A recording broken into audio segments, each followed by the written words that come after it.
पंचबिहारी जय राघव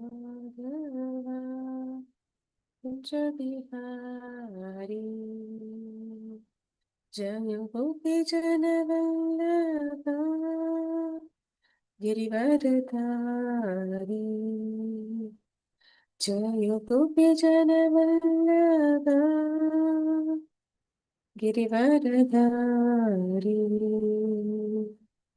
यशोधनन्दन व्रजजनरञ्जन यशोधनन्दन व्रजजनरञ्जन यमुनातीर वनचारी यमुनातीर वनचारी जय राधमाधव कुंज बिहारी जय राधमाधव कुंज बिहारी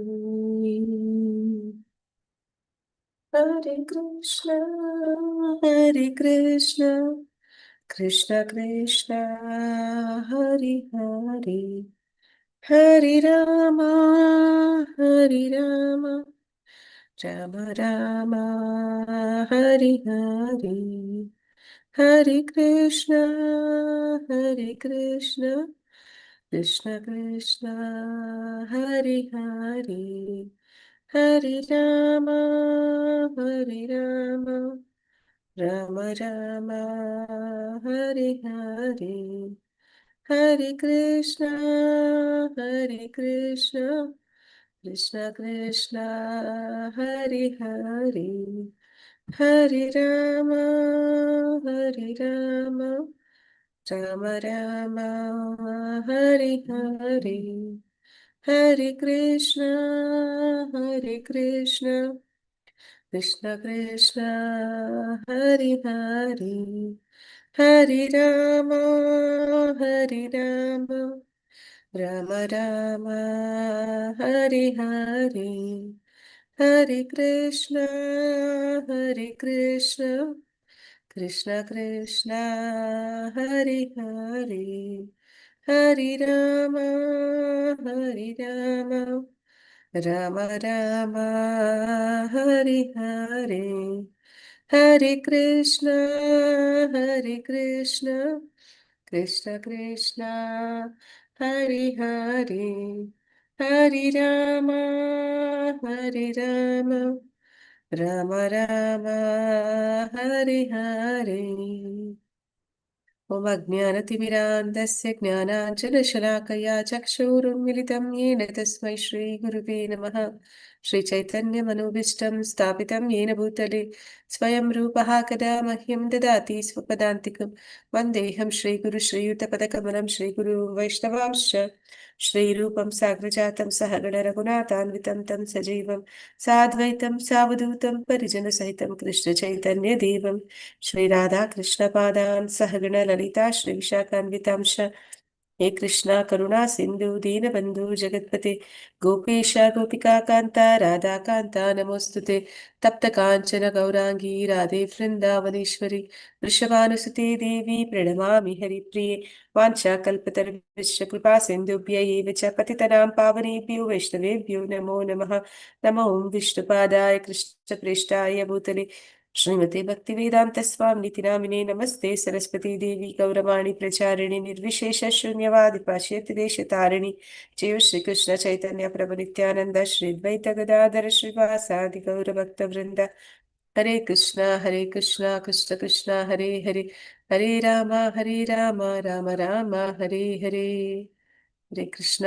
ಎಲ್ಲರಿಗೂ ಶ್ರೀ ಶ್ರೀರಾಧ ಗೋವಿಂದ ಮಂಗಳೂರು ಇಸ್ಕಾನ್ನಿಂದ ನಾಮನಿಷ್ಠ ಪ್ರಭುಗಳು ಆಯೋಜಿಸಿರುವ ಶಾರ್ಟ್ ಭಾಗವತಂ ತರಗತಿಗೆ ಸ್ವಾಗತ. ಹರೇ ಕೃಷ್ಣ. ನಾಗವೇಣಿ ಮಾತಾಜಿ, ಸ್ಟ್ರೆಂತ್ ಇಷ್ಟೇನಾ ಮಾತಾಜಿ? ಸ್ಟಾರ್ಟ್ ಮಾಡದ? ಕಾಣ್ತದೆ ಮಾತಾಜಿ, ಸ್ಟಾರ್ಟ್ ಮಾಡಿ ಮಾತಾಜಿ. ಇದೆ ಅಲ್ಲ ಮಾತಾಜಿ ಶ್ಲೋಕ? ಎಸ್ ಮಾತಾಜಿ. ಓಕೆ, ಇವತ್ತಿನ ಒಂದು ಸ್ಕಂದ ಒಂದು ಅಧ್ಯಾಯ 4 ಶ್ಲೋಕ 19. ಚಾತುರ್ಹೋತ್ರಂ ಕರ್ಮ ಸ್ಕಂದ ಶುದ್ಧಂ. ಒಂದಲ್ಲ ಮಾತಾಜಿ, ಮಾತಾಜಿ, ಸ್ಕಂದ ಒಂದಲ್ಲ. ಹಾ ಮಾತಾಜಿ, ಸ್ಕಂದ ಒಂದು ಕಾಣುದಿಲ್ಲ. ಓಕೆ. ಅಧ್ಯಾಯ 4. ಓಕೆ. ಸ್ಕಂದ 1 ಅಧ್ಯಾಯ 4 ಶ್ಲೋಕ 19. ಚಾತುರ್ಹೋತ್ರಂ ಕರ್ಮ ಶುದ್ಧಂ ಪ್ರಜಾನಾಂ ವೀಕ್ಷ್ಯ ವೈದಿಕಂ ವ್ಯಾದ್ಯ ವ್ಯಾದದ್ಯಾದ್ ಯಜ್ಞ ಸಂತತೈ ವೇದಮೇಕಂ ಚತುರ್ವಿಧಂ. ಅನುವಾದ ಭಾವಾರ್ಥ ಪ್ರಭುಪಾದರಿಗೆ ಜಯವಾಗಲಿ. ವೇದಗಳಲ್ಲಿ ಹೇಳಿರುವ ಅಗ್ನಿಹೋತ್ರಗಳು ಜನರ ವೃತ್ತಿಗಳನ್ನು ಶುದ್ಧೀಕರಿಸುವ ಮಾರ್ಗಗಳೆಂದು ಅವರು ಕಂಡುಕೊಂಡರು. ಈ ವಿಧಾನವನ್ನು ಸರಳಗೊಳಿಸಿ ಹಾಗೂ ಜನರಲ್ಲಿ ಹೆಚ್ಚು ಬಳಕೆಗೆ ತರಲು ಅವರು ಒಂದು ವೇದವನ್ನು 4 ವಿಂಗಡಿಸಿದರು. ಸೊ ವೇದವ್ಯಾಸರು ಮುಂದೆ ಕಲಿಯುಗದಲ್ಲಿ ಪತಿತ ಜನರು, ಅವರ ಒಂದು ನೆನಪಿನ ಶಕ್ತಿ ಕಡಿಮೆ ಇರುತ್ತೆ.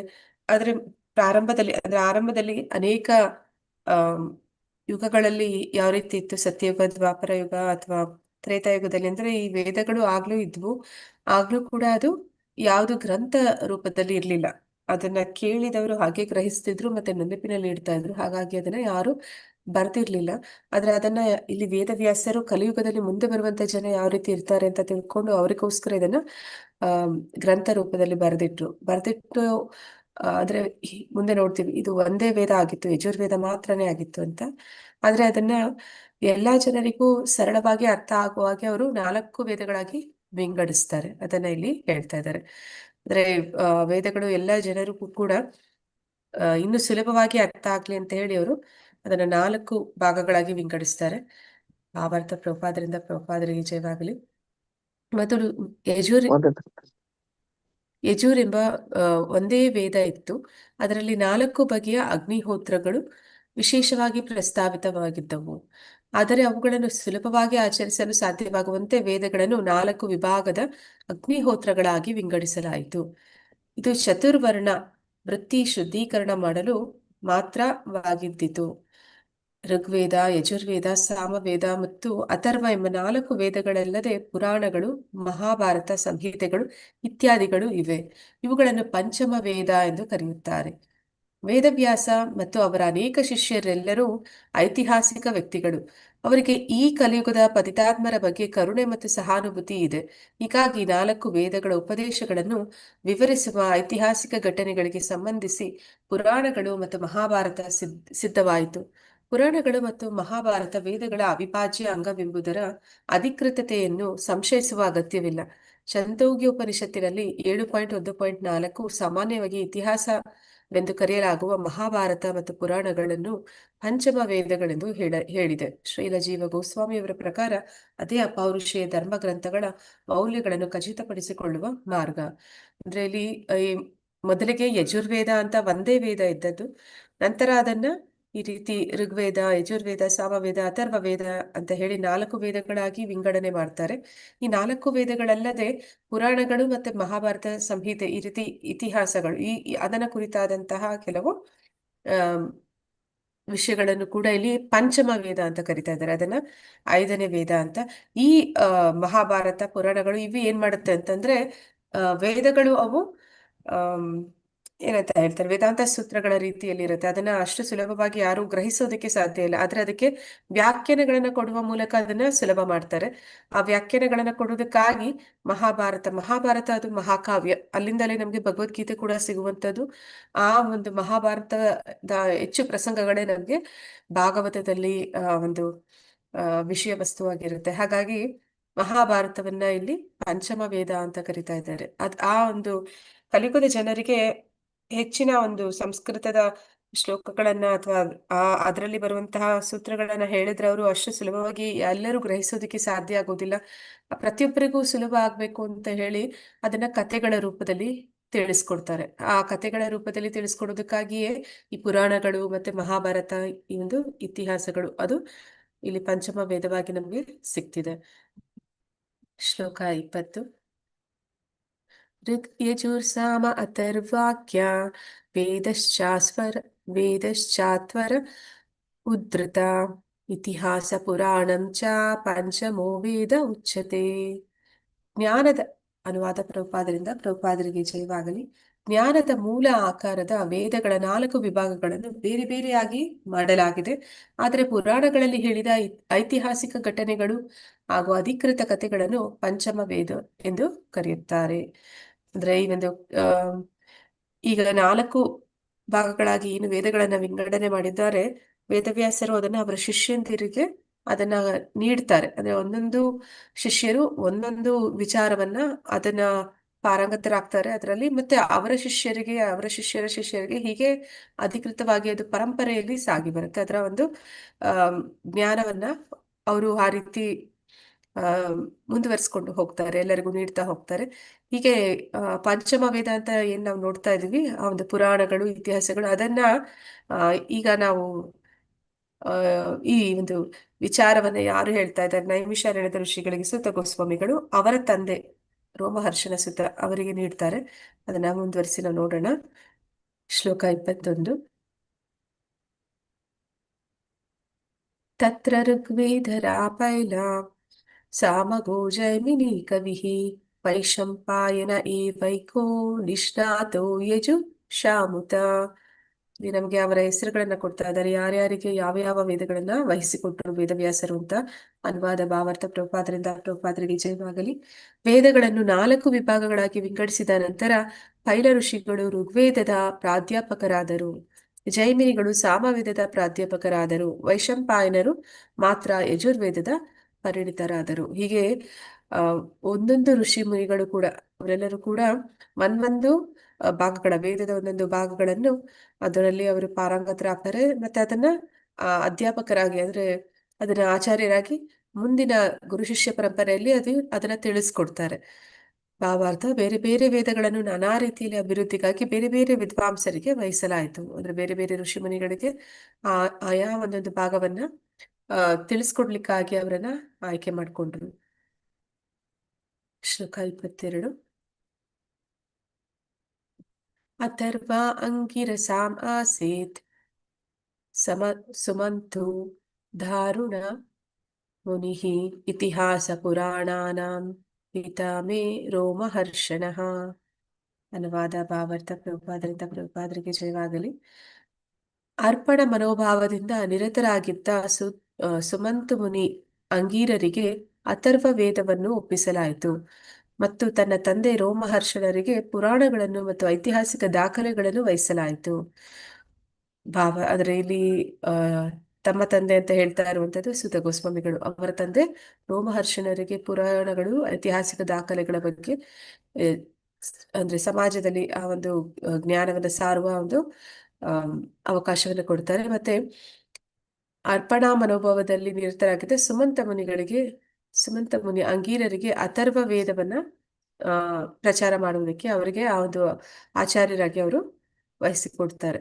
ಮತ್ತೆ ಭಾವಾರ್ಥ, ಅಥರ್ವ ವೇದಗಳ ಕಠೋರ ನಿಯಮಗಳನ್ನು ಕಟ್ಟುನಿಟ್ಟಾಗಿ ಪಾಲಿಸಿದ ಅಂಗೀರ ಮುನಿಗಳು ಅಥರ್ವ ವೇದದ ಅನುಯಾಯಿಗಳ ನೇತಾರರೆಂದು ಶ್ರುತಿ ಮಂತ್ರಗಳಲ್ಲಿ ಸಹ ಹೇಳಿದೆ.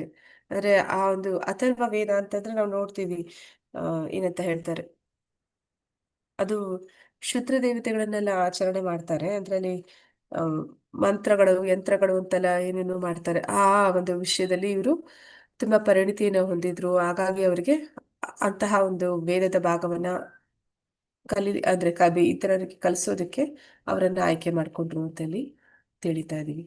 ಶ್ಲೋಕ 23. ತ ಏತ ಋಷಯೋ ವೇದಂ ಸ್ವಂ ಸ್ವಂ ವ್ಯಾಸ್ಯಾನ್ನ ನೇಕತಾ ಶಿಷ್ಯೇ ಪ್ರಶಿಷ್ಯೇ ಸ್ತಚಿಷ್ಯೇರ್ ವೇದ ಚ ಶಿಷ್ಯೇರ್ ವೇದಸ್ತೆ ಶಾಕಿನೋ ಅಭವಾನ್. ಅನುವಾದ ಭಾವಾರ್ಥ ಪ್ರಭುಪಾದರಿಂದ, ಪ್ರಭುಪಾದರಿಗೆ ಜಯವಾಗಲಿ. ಈ ಎಲ್ಲಾ ವಿದ್ವಾಂಸರು ತಮಗೆ ವಹಿಸಿದ್ದ ವೇದಗಳನ್ನು ತಮ್ಮ ಸರದಿಯಲ್ಲಿ ತಮ್ಮ ಅನೇಕ ಶಿಷ್ಯರಿಗೆ, ಪ್ರಶಿಷ್ಯರಿಗೆ ಹಾಗೂ ಅವರ ಶಿಷ್ಯರಿಗೆ ವಹಿಸಿಕೊಟ್ಟರು. ಹೀಗೆ ವೇದ ಅನುಯಾಯಿಗಳ ಅವರವರ ಶಾಖೆಗಳು ಅಸ್ತಿತ್ವಕ್ಕೆ ಬಂದವು. ಅಂದರೆ ಈಗ ನಾವು ನೋಡಿದ್ವಿ, ಪ್ರಮುಖ ಆಚಾರ್ಯರು, ಋಷಿ ಮುನಿಗಳು ಯಾರಿಗೆಲ್ಲ ಈ ಒಂದು ವೇದಗಳನ್ನ 4 ಭಾಗವಾಗಿ ವಿಂಗಡಿಸಿ ಅದರ ಒಂದು ಆಚಾರ್ಯರಾಗಿ ಅವರಿಗೆ ಮುಂದುವರಿಸ್ಕೊಂಡು ಹೋಗೋದಕ್ಕೆ ಅದನ್ನ ಇತರ ಶಿಷ್ಯರಿಗೆ ಕಲಿಸೋದಕ್ಕೆ ಅವರನ್ನ ಆಯ್ಕೆ ಮಾಡಿಕೊಂಡ್ರು. ಹೀಗೆ ಪ್ರತಿಯೊಂದು ಋಷಿಮುನಿಗಳು ಅದನ್ನ ಮುಂದುವರಿಸ್ತಾ ಹೋದ್ರು ಅವರ ಶಿಷ್ಯರಿಗೆ ಹೀಗೆ ಒಂದು ಪರಂಪರೆಯ ರೀತಿಯಲ್ಲಿ ಅದು ಸಾಗಿ ಹೋಯ್ತು.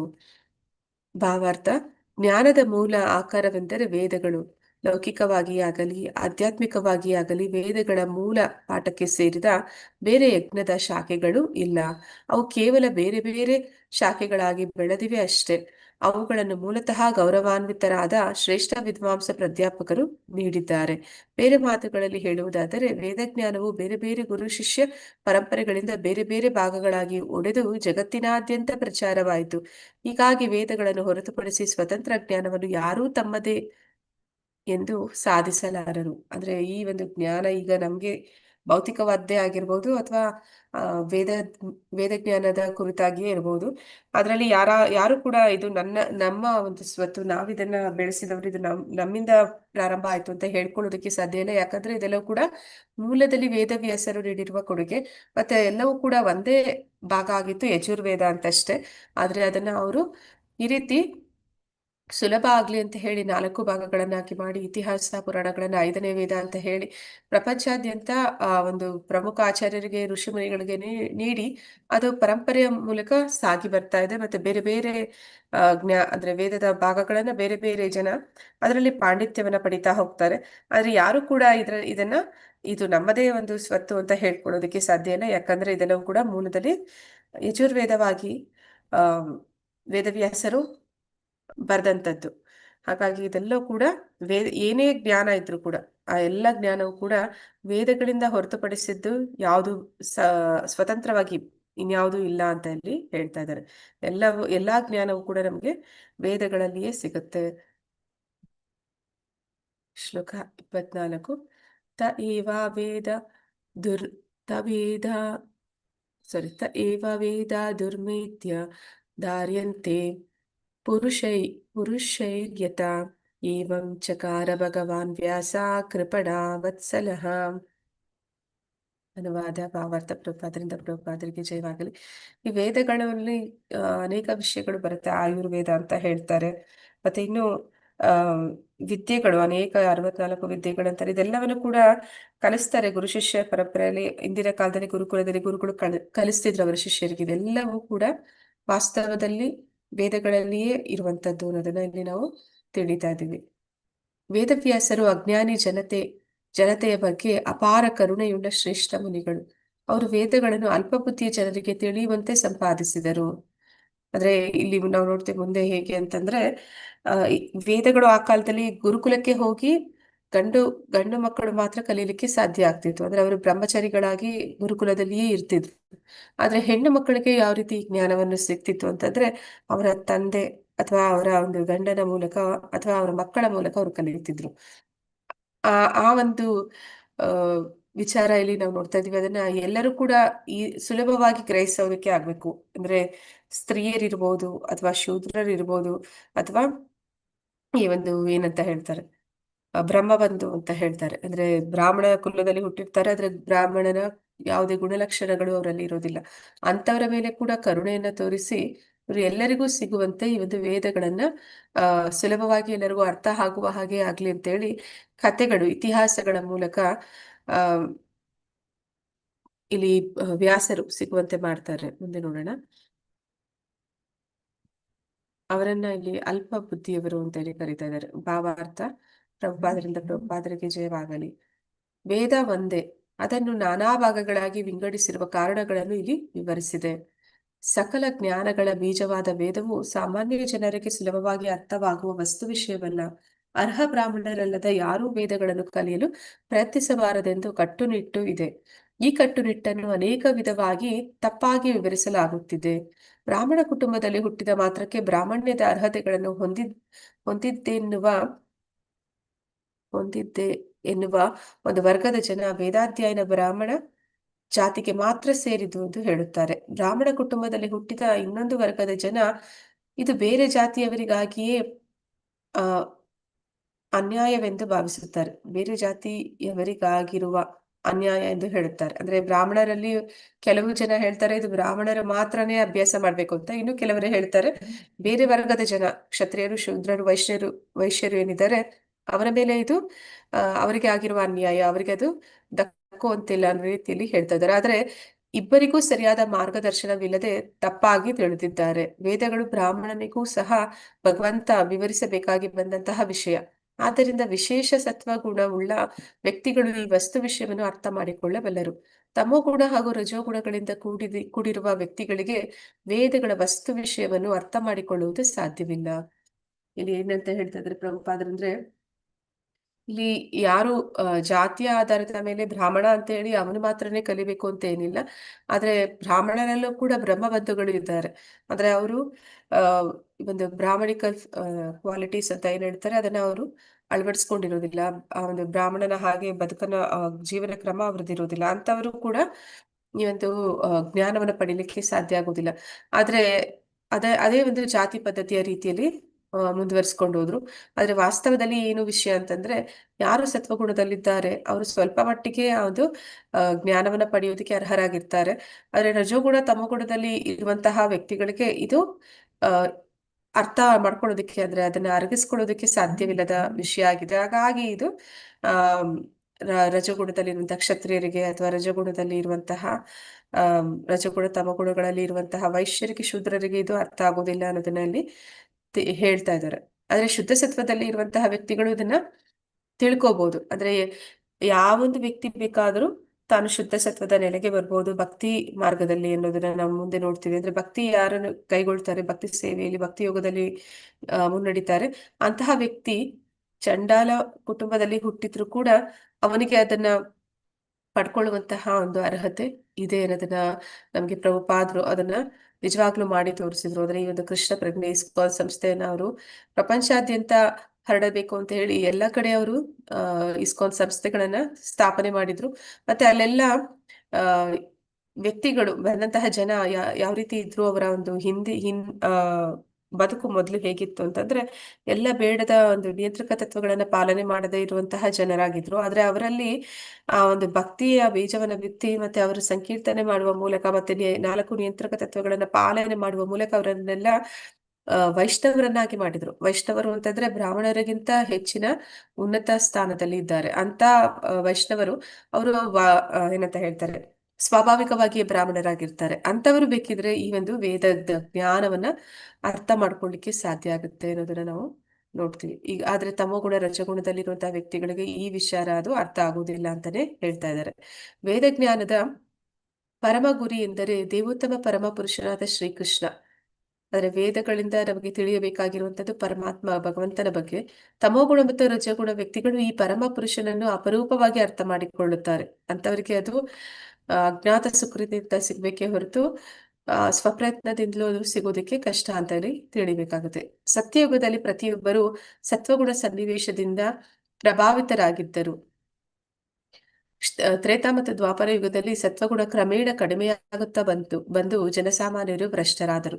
ಪ್ರಸ್ತುತ ಯುಗದಲ್ಲಿ ಸತ್ವಗುಣ ಬಹುಮಟ್ಟಿಗೆ ಸಂಪೂರ್ಣ ಇಲ್ಲವಾಗಿದೆ. ಮೃದು ಹೃದಯಿಯಾದ ಪ್ರಭಾವಶಾಲಿ ಮುನಿ ವೇದವ್ಯಾಸರು ವೇದಗಳನ್ನು ವಿವಿಧ ರೀತಿಯಲ್ಲಿ ವಿಂಗಡಿಸಿ ರಜೋಗುಣ ಹಾಗೂ ತಮೋಗುಣಗಳಿಂದ ಕೂಡಿರುವ ಅಲ್ಪಮತಿಯ ಜನಸಾಮಾನ್ಯರು ಅದನ್ನು ಅನುಸರಿಸಲು ಸಾಧ್ಯವಾಗುವಂತೆ ಮಾಡಿದ್ದಾರೆ. ಅದನ್ನು ಮುಂದಿನ ಶ್ಲೋಕಗಳಲ್ಲಿ ಹೀಗೆ ವಿವರಿಸಿದೆ. ಅಂದ್ರೆ ಇಲ್ಲಿ ನೋಡ್ತಾ ಇದ್ದಾರೆ, ಅಂದ್ರೆ ಅವರ ಒಂದು ದಿವ್ಯ ದೃಷ್ಟಿಗೆ ಕಾಣ್ತಿದೆ ವ್ಯಾಸರಿಗೆ. ಅವರು ಈ ವೇದಗಳ ರಚನೆ ಮಾಡೋದಕ್ಕೆ ಮುಂಚೆ, ಅದನ್ನು ವಿಂಗಡಿಸೋದಕ್ಕೆ ಮುಂಚೆ ಅವರು ಕಲಿಯುಗದ ಪತಿತಾತ್ಮರ ಒಂದು ಭವಿಷ್ಯ ಅದು ಹೇಗಿದೆ ಅನ್ನೋದನ್ನ ಅವರು ಅವರ ಒಂದು ಸಮಾಧಿ ಸ್ಥಿತಿಯಲ್ಲಿ ಅವರು ಕಾಣ್ತಾರೆ, ನೋಡ್ತಾರೆ. ಅವರಿಗೆ ತಿಳಿಯುತ್ತೆ ಇವರನ್ನ ಹೇಗೆ ಉದ್ಧಾರ ಮಾಡುವಂಥದ್ದು. ಅಂದ್ರೆ ನಮ್ಮೆಲ್ಲ ಆಚಾರ್ಯರವರು ತುಂಬಾ ಮೃದು ಹೃದಯಿಗಳು ಮತ್ತು ಕರುಣಾಳುಗಳು. ಅವ್ರೇನ್ ಅನ್ಕೋತಾರೆ, ಈ ಬದ್ಧಾತ್ಮರನ್ನ ಹೇಗೆ ಇಲ್ಲಿಂದ ನಾವು ಬಿಡುಗಡೆ ಮಾಡುವಂತದ್ದು, ಆ ಒಂದು ಮನಸ್ಥಿತಿಯಲ್ಲಿ ಅವರು ವಿಚಾರ ಮಾಡ್ತಾರೆ. ಆಗ ಅವ್ರಿಗೆ ತಿಳಿಯುತ್ತೆ ಇಲ್ಲಿ ಬರುವಂತ ಜನ ಎಲ್ಲರೂ ಕೂಡ ರಜಗುಣ ತಮೋಗುಣ ಪ್ರಭಾವಿತರೇ ಆಗಿರ್ತಾರೆ. ಒಂದು ಸತ್ವಗುಣದ ಜನರು ಬಹುಮಟ್ಟಿಗೆ ಇಲ್ಲದ ಸ್ಥಿತಿಗೆ ಬಂದು ಬಿಡ್ತಾರೆ. ಅಂದ್ರೆ ಬ್ರಾಹ್ಮಣರು ಕೂಡ ಬ್ರಹ್ಮ ಬಂಧುಗಳಾಗ್ಬಿಡ್ತಾರೆ. ಅಲ್ಲಿ ನಿಜವಾದ ಒಳ್ಳೆಯ ಏನಂತ ಹೇಳ್ತಾರೆ, ಕ್ವಾಲಿಟಿ ಬ್ರಾಹ್ಮಣರು ಸಿಗೋದಕ್ಕೆ ಕೂಡ ಕಷ್ಟ ಆಗುತ್ತೆ. ಅಂತಹ ಒಂದು ಕಲಿಯುಗದಲ್ಲಿ ಎಲ್ಲ ರಜೋಗುಣ ತಮಗುಣದಲ್ಲಿ ಇರುವಂತವರಿಗೂ ಕೂಡ ಇದನ್ನ ನಾನು ಹೇಗೆ ಸಿಗುವಂತೆ ಮಾಡಬೇಕು ಅಂತ ಹೇಳಿ ಅವರು ಆಲೋಚಿಸ್ತಾರೆ. ಹಾಗಾಗಿ ಅವರು ಈ ಒಂದು ಪುರಾಣಗಳನ್ನ, ಇತಿಹಾಸಗಳನ್ನು ಕೂಡ ರಚನೆ ಮಾಡ್ತಾರೆ. 16 ಪುರಾಣಗಳನ್ನ ರಚನೆ ಮಾಡ್ತಾರೆ. 6 ಸಾತ್ವಿಕ, 6 ರಾಜಸಿಕ, 6 ತಾಮಸಿಕ. ಅಂದ್ರೆ ಅವರವರ ಗುಣಕ್ಕೆ ತಕ್ಕ ಹಾಗೆ, ಅವರವರಿಗೆ ಅರ್ಥ ಮಾಡ್ಕೊಳ್ಳಿಕ್ಕೆ ಸಾಧ್ಯ ಆಗೋ ಹಾಗೆ ಅವರು ಈ ಪುರಾಣಗಳನ್ನ ರಚನೆ ಮಾಡ್ತಾರೆ. ಈ 18 ಪುರಾಣಗಳಲ್ಲಿ ಕೊನೆಯದಾಗಿ ಅವರು ಬರೆಯುವಂಥದ್ದು ಭಾಗವತ ಮಹಾಪುರಾಣ. ಆ ಭಾಗವತ ಮಹಾಪುರಾಣ ಅದು ಅವರ ಒಂದು ಏನಂತ ಹೇಳ್ತಾರೆ, ಅಮಲ ಪುರಾಣ ಅಂತ ಹೇಳ್ತಾರೆ. ವೇದವ್ಯಾಸರ ಅವರ ಒಂದು ಪಕ್ವಸ್ಥಿತಿಯಲ್ಲಿ, ಅಂದ್ರೆ ಅವರು ಎಲ್ಲ ವೇದಗಳನ್ನ, ಇತಿಹಾಸಗಳನ್ನ ಎಲ್ಲವನ್ನು ರಚಿಸಿದ ಮೇಲೆ ಕಟ್ಟಕಡೆಯದಾಗಿ ಬರೆದಂಥದ್ದು. ಹಾಗಾಗಿ ಅದು ಪರಿಪೂರ್ಣ ಜ್ಞಾನವನ್ನ ಅಲ್ಲಿ ನಮ್ಗೆ ನೀಡ್ತಾರೆ. ಎಲ್ಲ ವೇದಗಳು, ವೇದಾಂತ ಸೂತ್ರಗಳೇನಿದೆ ಅದೆಲ್ಲದಕ್ಕೂ ಕೂಡ ವಾಸ್ತವದಲ್ಲಿ ಸರಿಯಾದ ವ್ಯಾಖ್ಯಾನವನ್ನ ವೇದವ್ಯಾಸರೇ ಭಾಗವತದ ಮೂಲಕ ನಮ್ಗೆ ನೀಡ್ತಾ ಇದ್ದಾರೆ. ಹಾಗಾಗಿ ಚೈತನ್ಯ ಮಹಾಪ್ರಭುಗಳು ಕೂಡ ನಮ್ಗೆ ಏನಂತ ಹೇಳ್ತಾರೆ ಅಂದ್ರೆ, ನಿತ್ಯಂ ಭಾಗವತ ಸೇವೆಯ, ಅಂದ್ರೆ ನಾವು ಪ್ರತಿದಿನ ಭಗವಂತನ ನಾಮ ಸಂಕೀರ್ತನೆ ಮಾಡುವ ಮೂಲಕ ನಮ್ಮ ಹೃದಯದಲ್ಲಿರುವ ಎಲ್ಲ ಪಾಪಗಳಿಂದ, ಕಲ್ಮಶಗಳಿಂದ ಬಿಡುಗಡೆನ ಪಡಿಬಹುದು. ಮತ್ತೆ ಪ್ರತಿದಿನ ಭಾಗವತವನ್ನ ಕೇಳೋದ್ರಿಂದ ಏನಾಗುತ್ತೆ ಅಂತಂದ್ರೆ, ಕೃಷ್ಣನಿಗೆ ಹತ್ರ ಆಗ್ತೀವಿ. ಅಂದ್ರೆ ನಮ್ಮಲ್ಲಿ ಆ ಒಂದು ಕೃಷ್ಣ ಪ್ರಜ್ಞೆ ಅನ್ನುವಂಥದ್ದು ಮೂಡುತ್ತೆ, ಭಗವತ್ ಪ್ರೇಮ ಅನ್ನುವಂಥದ್ದು ಜಾಗೃತವಾಗುತ್ತೆ. ಅದು ಕೂಡ ಗಂಗೆಯ ಹಾಗೆ ಪ್ರತಿದಿನ ನಮ್ಮಲ್ಲಿರುವಂತಹ ಮಲನಾಶನಂ, ಅಂದ್ರೆ ಆ ಒಂದು ಪಾಪ ಅನ್ನುವಂತಹ ಎಲ್ಲ ಕೊಳೆಯನ್ನ ತೊಳೆಯುವಂಥದ್ದು. ಅಂತಹ ಒಂದು ಭಾಗವತವನ್ನ ಪ್ರತಿದಿನ ನಾವು ತಪ್ಪದೆ ಕೇಳಬೇಕು ಅನ್ನೋದನ್ನ ಇಲ್ಲಿ ಚೈತನ್ಯ ಮಹಾಪ್ರಭುಗಳು ಕೂಡ ತಿಳಿಸಿದ್ದಾರೆ. ಹರೇ ಕೃಷ್ಣ. ವಾಂಛಾ ಕಲ್ಪತರುಭ್ಯಶ್ಚ ಕೃಪಾ ಸಿಂಧುಭ್ಯೈವ ಚ ಪತಿತನಾಂ ಪಾವನೇಭ್ಯೋ ವೈಷ್ಣವೇಭ್ಯೋ ನಮೋ ನಮಃ. ಅನಂತ ಕೋಟಿ ವೈಷ್ಣವೃಂದಕ್ಕೆ ಜೈ. ನಮಾಚಾರ್ಯ ಹರಿದಾಸ್ ಠಾಕೂರ್ ಕಿ ಜೈ. ಇಲ್ಲಿ ಬಂದಿರುವಂತಹ ಎಲ್ಲ ಮಾತಾಜಿಗಳಿಗೂ ಜೈ. ಹರೇ ಕೃಷ್ಣ. ಕೃಷ್ಣ ಮಾತಾಜಿ, ಧನ್ಯವಾದಗಳು.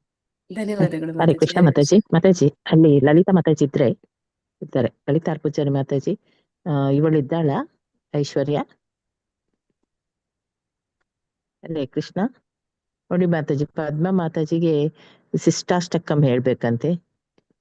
ಇನ್ನೊಂದ್ಸಲಕ್ಕೆ ಅವರಿಗೆ ಒಂದು ಹೇಳ್ತೀನಿ ಚಾನ್ಸ್ ಮಾತಾಜಿ. ಕೊಡಿ. ಹರೇ ಕೃಷ್ಣ. ಹಾ ಮಾತಾಜಿ. ಮತ್ತೆ ಮಂಜುಳಾ ಆರ್ ಮಾತಾಜಿ ಅವರು ನೆಕ್ಸ್ಟ್ ಇದಕ್ಕೆ ರೆಡಿ ಆಗ್ತಾರೆ ಮಾತಾಜಿ. ಇಂಗ್ಲಿಷ್ ಅಲ್ಲಿ ಅಫೆನ್ಸಸ್ 10 ಅಫೆನ್ಸಸ್ ಹೇಳಲಿಕ್ಕೆ. ಹಾ ಹಾಗೆ ಮಾತಾಜಿ. ಲಲಿತಾ ಪೂಜಾರಿಯ ಮಗಳು ಐಶ್ವರ್ಯ ಮಾತಾಜಿ, ಅವಳು ಇದು 10 ಅಫೆನ್ಸಸ್ ಹೇಳ್ತಾಳಂತೆ. ಇದ್ದಾಳ ಮಾತಾಜಿ? ಇಲ್ಲ ಮಾತಾಜಿ, ಅವಳು ಹೋಗಿದ್ದಾಳೆ, ಅದು ಬಸ್ನಲ್ಲಿ ಇದ್ದೇ ಇರಬಹುದು, ಈಗ ಇನ್ನ ಇಳಿದಿಲ್ಲ. ನಾಳ್ದು 7 ತಾರೀಕಿಗೆ ಇರ್ತಾಳಲ್ಲ? ಹಾ ಇರ್ತಾಳೆ ಮಾತಾಜಿ, ಅವಳು ಅಲ್ಲೇ ಟೆಂಪಲ್ ನಲ್ಲಿ ಇರ್ತಾಳೆ. ಅವ್ರಿಗೆ ಹೇಳ್ತೀನಿ ಅಂತ ಹೇಳಿದ ಮಾತಾಜಿ ಅಲ್ಲೆಲ್ಲ ನಿಮ್ಗೆ. ಹೇಳ್ತಾಳಲ್ಲ. ಮಾತಾಜಿ ನೋಡಿ 7 ನಂಬರ್ ತಾರೀಕಿಗೆ ಅವರ ಲಲಿತಾ ಪೂಜಾರಿ ಮಗಳು ಹೇಳುದು ಮಾತಾಜಿ, ಐಶ್ವರ್ಯ ಮಾತಾಜಿ. ಹಾ ಮಾತಾಜಿ, 10 ಅವ್ರದ್ದು ಅಫೆನ್ಸಸ್ ನಂಬರ್ ಬೇಕಿತ್ತಲ್ಲ ಮಾತಾಜಿ, ಕಾಂಟ್ಯಾಕ್ಟ್ ನಂಬರ್. ನಂಬರ್ ಕೊಡಿ ಮಾತಾಜಿ, ಲಲಿತಾರ್ ಮಾತಾಜಿ. ಹಾ ಮಾತಾಜಿ. ಹಾ ನಿಮ್ಮದು ಸಹ ಕೊಡಿ, ಪದ್ಮ ಮಾತಾಜಿ ಮತ್ತೆ ಮಂಜುಳಾ ಮಾತಾಜಿ. ಆಯ್ತು. ಚಾಟ್ ಬಾಕ್ಸಿಗೆ ಹಾಕ್ಲಾ ಮಾತಾಜಿ? ಮಾತಾಜಿ ಚಾಟ್ ಬಾಕ್ಸಿಗೆ ಹಾಕಿ. ಹಾ ಮಾತಾಜಿ. ನಿಮ್ ಹೆಸರು ಓಕೆ ಹಾಕಿ ಮಾತಾಜಿ. ಹಾ ಮಾತಾಜಿ ಹಾಕ್ತೀನಿ ಮಾತಾಜಿ. ಪದ್ಮ ಮಾತಾಜಿಗೆ ಚಾಟ್ ಬಾಕ್ಸ್ ಅಲ್ಲಿ ಹಾಕ್ಲಿಕ್ಕೆ ಆಗುದಿಲ್ಲ, ಹೇಳ್ತೀರಾ ಮತ್ತೆ? ಅವರ ನಂಬರ್ ಇದೆಯಾ ಪದ್ಮ ಮಾತಾಜಿ ಮಾತಾಜಿ ಅಂತ ಹೇಳಿ? ನನ್ನ ಹತ್ರ ಇದೆ ಮಾತಾಜಿ. ಇದೆ ಅಲ್ಲ ಮಾತಾಜಿ? ಹಾ ಮಾತಾಜಿ, ಮಾತಾಜಿ ಐಶ್ವರ್ಯ ಮಾತಾಜಿದು ಮಾತ್ರ.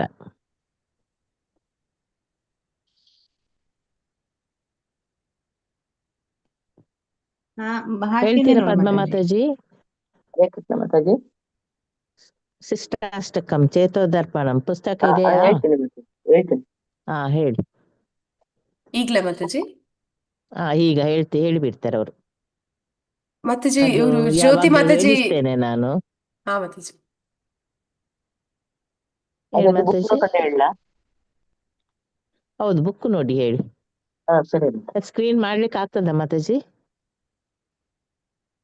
ಸ್ಕ್ರೀನು ತುಂಬಾ ಹಿಂದೆ ಟ್ರೈ. ಹೋಗ್ಬೇಕು. ನೀವು ಅಷ್ಟೊತ್ತಿಗೆ ಸ್ಟಾರ್ಟ್ ಮಾಡಿ ಮಾತಾಜಿ, ಆಗ ಸರಿ ಆಗ್ತದೆ.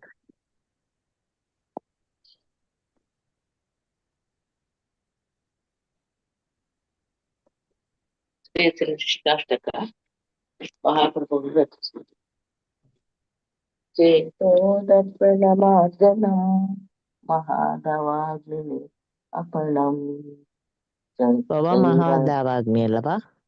ಮಹಾದವಾಗ್ನಿ ನಿರ್ವಾಪಣಂ श्रेयाकैरवचन्द्रिकावितरणम् विद्यावृतो जीवनम् आनन्दामृतिवर्धनम् प्रतिपदं पूर्णामृत स्वादनम् सर्वात्मनं तपनं परम् विजेयते श्रीकृष्णसङ्कीर्तनम् नाम्नामकारि बहुधा निज सर्वशक्ति तत्रार्पिता नियमित स्मरणेन कालः एतादृशी कृपा भगवान् समापे दुर्दैवमीदृशम् इहाजनिनुरागः तृणादपि सुयुजेन नमः तृणादपि तरोरपि सुयुजेन सहिष्णुना तरोरपि सन्विष्णुना अमानिना मानदेन कीर्तिनीय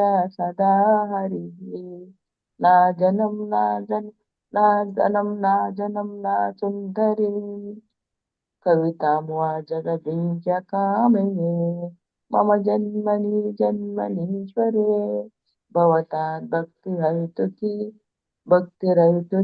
त्वयि त्वयि अयि नन्दतनुज किङ्करम् पतितां मामिष मे भवाम्बुधौ कृपया तव पादपङ्कज चितधूलिसदृशं विचिन्तया नयनं गलदश्रुधारया वदनं गद्गतहृदया गिरा